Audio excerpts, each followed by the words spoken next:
Bonjour à tous, je m'appelle Anna Solorzano et je vais vous présenter le personnage canadien Louis Riel. Louis Riel est un homme politique canadien, chef du peuple métis et fondateur de la province du Manitoba.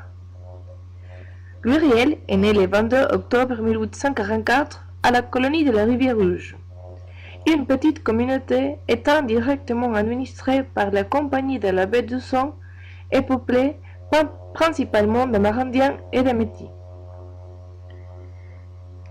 Il a été le fils aîné d'une famille métisse influente dans la communauté, fils de Louis Riel père et de Julie Lagimaudière, et petit-fils de Jean-Baptiste Lagimaudière et de Marie-Anne Gabourey. Il a eu 3 enfants avec son épouse Marguerite Monet. Il est envoyé à Montréal afin d'étudier la maîtrise.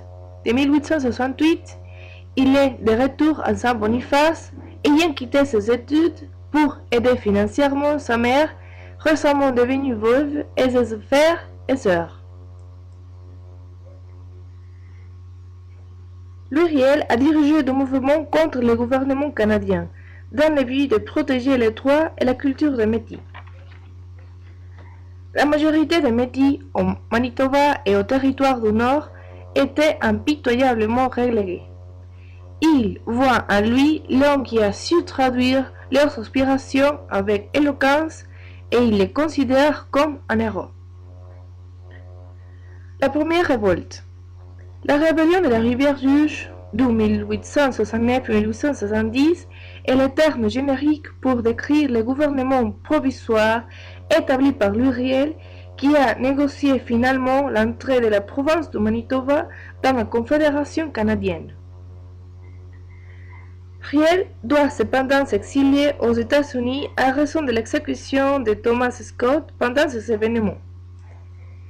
Il présente aussi une liste de droits le 12 mai 1870. Le Canada adopte la liste, promulguant ainsi les lois de 1870 sur le Manitoba. Il a été élu 3 fois à la Chambre des communes du Canada, bien qu'il n'ait jamais pu occuper son siège. La rébellion du Nord-Ouest. Après la rébellion de la Rivière-Rouge, nombre de Métis se sont déplacés du Manitoba vers la Saskatchewan, alors intégrée au territoire du Nord-Ouest, pour fonder la colonie des Batoches.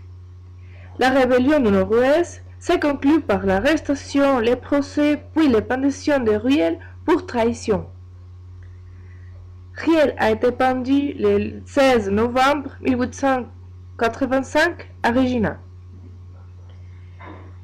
Il y a un jour férié avec le nom de Louis Riel, le 3e lundi de février.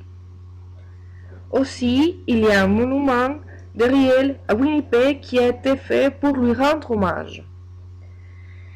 Les représentations les plus célèbres de Riel incluent le téléfilm de 1979 sur la rébellion de la Rivière-Rouge, produit par Radio-Canada Télévision.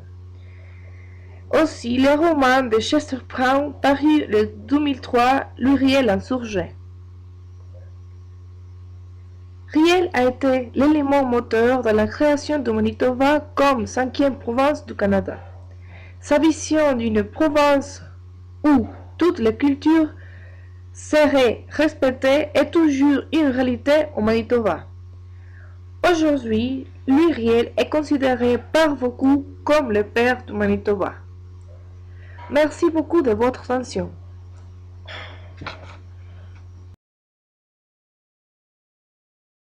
Created using Powtoon.